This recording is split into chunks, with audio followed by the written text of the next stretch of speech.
actually grew up in a very small town in Nebraska, less than 2,000 people. Spent my summers detasseling corn and playing in the cow pastures. Why that matters is the town I grew up in didn't teach us mental health. They taught us mental toughness. They also taught us just to rub some dirt on it, you know? You're bleeding, rub some dirt on it, you're fine, go, you know?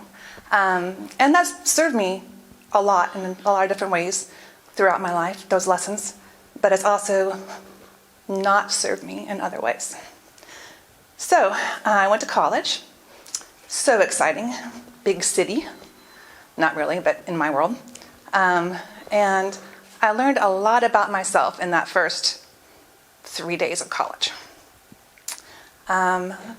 First thing I learned is that I'm tall.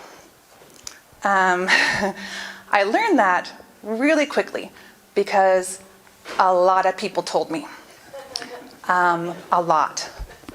I guess I didn't just become tall overnight when I went to college, but because my town was so small and my whole family was tall, it really wasn't mentioned too much. It was just who we were. But then I realized when I went out of my small city, I stood out a little bit. So all of a sudden, something that I had never thought about in 18 years became all-consuming to me. All I could think about was how tall I was. And it was really weird all of a sudden as, I guess, an adult on paper, that you have this realization all of a sudden that you're different. And it was a hard time for me. And I spent lots of time in my dorm room by myself. I would walk to class and try to make myself small, so maybe people wouldn't stop me and say, "You're tall." You're laughing, but next time you see a tall person, don't tell them they're tall, they know. So I was trying to figure out how to make myself smaller. And so I decided to join a sorority. I figured they'd have to like me and accept me, right? Because we're sisters, that's what sisters do, right? They just accept each other. So I joined a sorority, and it was great. I met a lot of great women, had some great experiences, but the whole entire time I still felt different. It was like that song, that Sesame Street song, "Which one of these is not like the other one?" You know, it's constantly playing in my head. You know, all the parties we had, the pictures we took, you know, it was just like, oh, and then, oh, there's me, and, you know, I just never felt like I fit in. Then I met a boy, and he was tall, and he loved that I was tall, and I suddenly started to feel less different, because being around someone who didn't point out my differences made me feel safe. And I guess it also helped me sort of overlook some things that maybe I shouldn't have overlooked. So by the time graduation rolled around, I had a ring on my finger, and I was pretty excited. I thought I was living the dream. So we got married, and right after we got married, everything changed. Suddenly, it didn't matter what I said, what I did, it just wasn't right. I was living in a complete state of discombobulation. I never knew what was going to make him angry at any given time. And slowly I started pushing away all my friends and family, because no one wants other people to see how messed up their life really is, right? And no one wants anyone to peek behind the curtain and look at their dirty secrets. So I'll save most of the gory details for my therapist, but on one particularly bad evening, the police were called, and they said basically they couldn't really do anything to help me.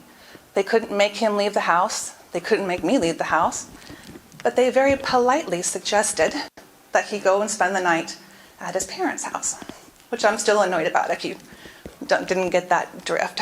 They were so nice to him. Darn it. Anyway, so he left for the evening. The next morning, I was at the courthouse steps when they opened. I got a restraining order. And I drove around aimlessly until the sheriff called me and said he was served. The minute I got that phone call, I drove to the house with my SUV, packed that thing full with anything that I could fit in it, and I drove the 2 hours home to my parents' house, who promptly said, "Go back, rub some dirt on it." Partly the upbringing and their upbringing of rub some dirt on it, make everything okay, was to blame, but the other part was me, right? Because I did such a good job making everyone think my life was so great, they didn't realize how bad it actually was. And I think that's what a lot of abuse survivors go through. It's like that guilt, because you hide it, you hide it, you hide it, you hide it, and then when you finally talk about it, people are like, "What are you talking about? That doesn't make any sense. Your life's perfect. I don't know what you're talking about." Because there's a shame in talking about it, there's a shame in living it. So finally I got the courage to leave and get my divorce. And I wanted to start over in a new town, a new city, where nobody knows me. And I did just that. And starting over alone is hard.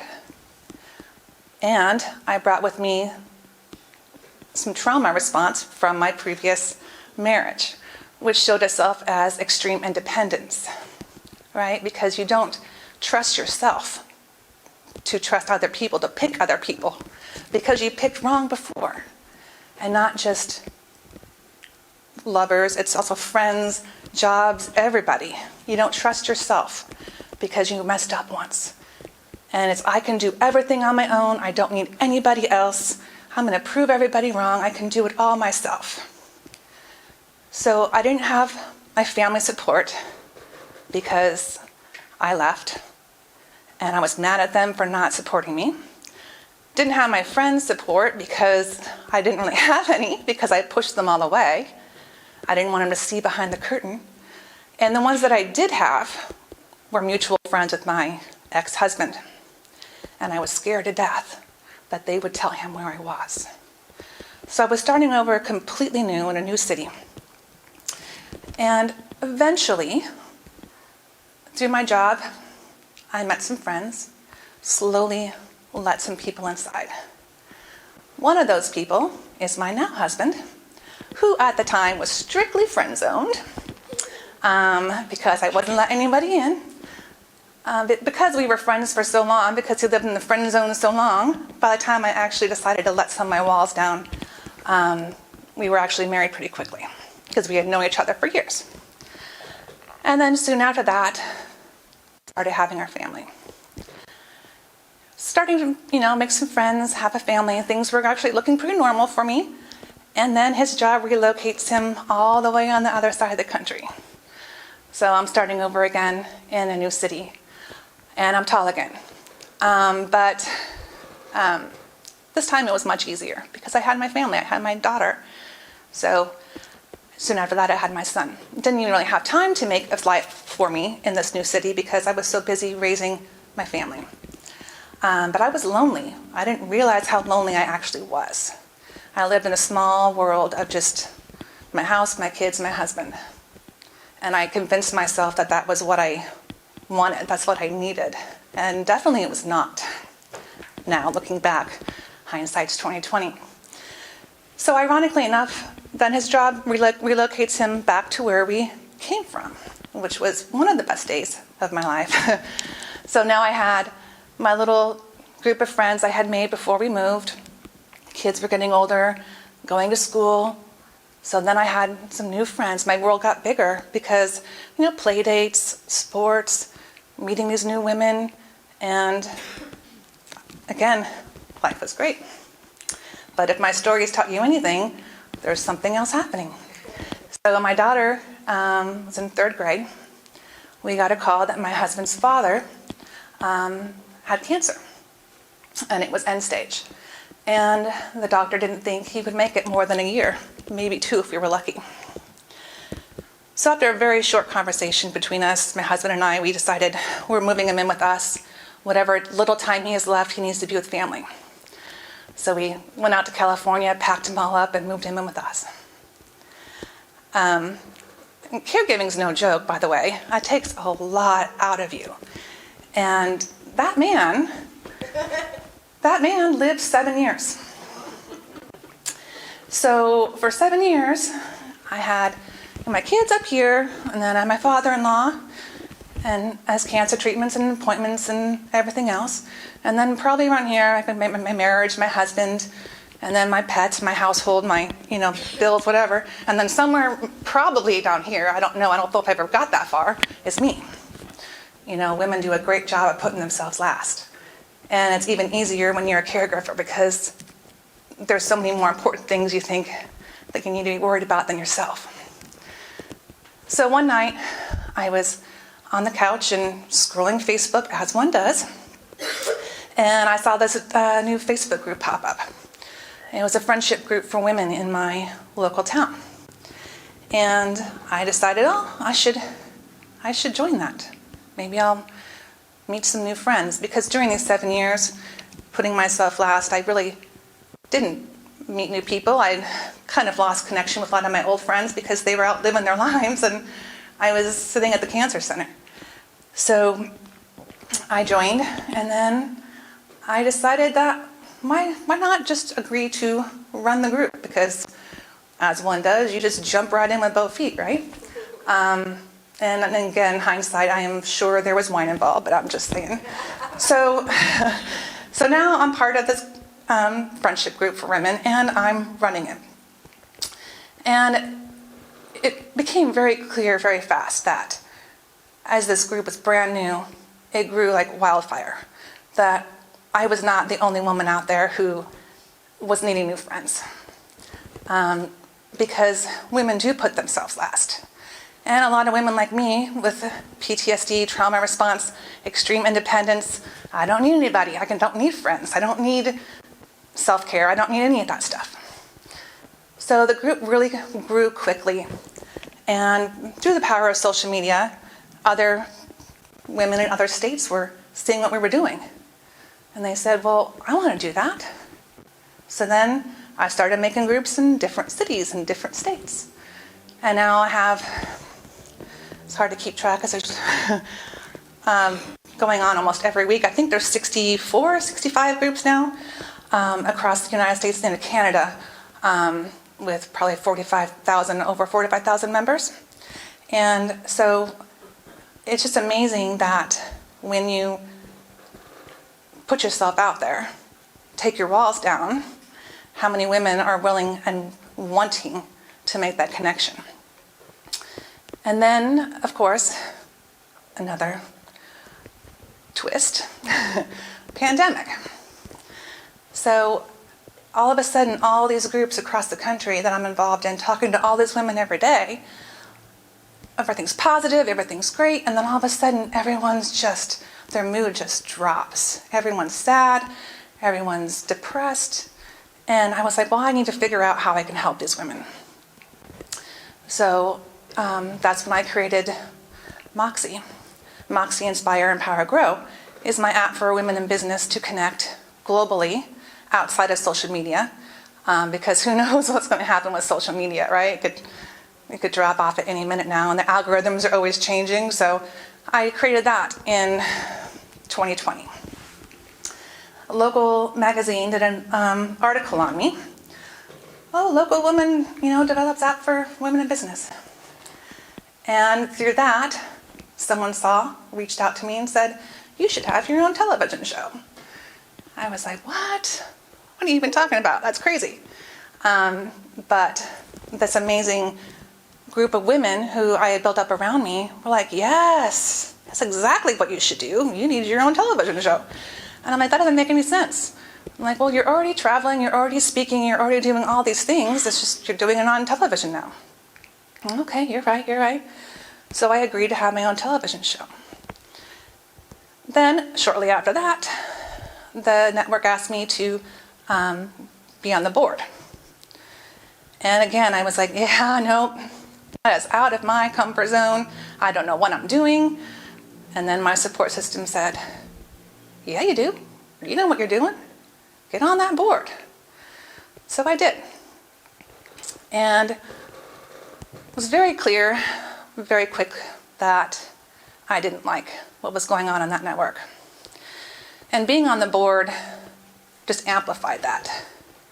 And, there's a reason for everything. There's a reason why I was asked to be on the board. There's a reason why I accepted. Because if I had not, I would not have seen what was going on. And I was not comfortable with it. So I had a meeting with the board and we talked about it and basically said, well, we have choices. Everyone has choices, right? I can either leave television, I can find a different network that I feel that my values more align with, or I can start my own network. So we thought about it a little bit. Again, I go back to my group of support, my friends I built up, and they're like, girl, you know what you're going to do. You're going to start your own network. And I'm like, do you know how crazy that sounds? Yeah, but you can do it. And I'm like, you're right. I can. So the 5 of us created our own television network. And we're hard launching in just a week. So exciting. The name of the network is Legerity Media. And I came up with the name because we had one of our first discussions, we had a meeting where we all wrote down our core values to find our 5 pillars of what our company stood for. And we found the ones that overlapped. And surprisingly, they mostly did. But 2 of the ones that kept overlapping were integrity and legacy. And so we took those 2 words, legacy and integrity, and we put them together. So building a network that's going to leave a legacy of integrity, and I'm helping other people amplify their voices who didn't feel like they had one. So in 4 years, my father-in-law had passed away, and I had an amazing support system when that happened, going from almost being alone to having an amazing support system. And in those 4 years, built 2 companies, my own television network and my own television show going on that network. And it seems pretty crazy to even think about for someone who had walls, so high, they're taller than me, you couldn't have gotten in with a sledgehammer. And now I'm traveling, I'm speaking, I'm having my own television show. And I think that's the power of surrounding yourself with supportive people. Not yes men, not people that are going to tell you what you want to hear, but true supportive people. And could I have done what I've done in the past 4 years without these women, without the support system? Yeah, I probably could have, because I did it all on my own knowledge, my own skill set, whatever. But would I have? That's the question. Would I have? So you have to think to yourself, who's surrounding you? Who do you have surrounding you? Are they people that are telling you that you can do something, that they're building you up? Or are they tearing you down? Are they Facebook friends who you're there for the likes? Or are they friends who are calling you on the phone saying, you're amazing? You have to surround yourself with awesome people. If you want to go far, if you want to go fast, go alone. If you want to go far, go together. So whatever it might be for you, whether it's your height, your weight, your age, a disorder of some sort, don't let it stand in your way. Because even though my height hasn't changed anymore at all, I'm still the same height, but I'm not tall anymore. Because I've surrounded myself with friends who make me feel special and included. Thank you.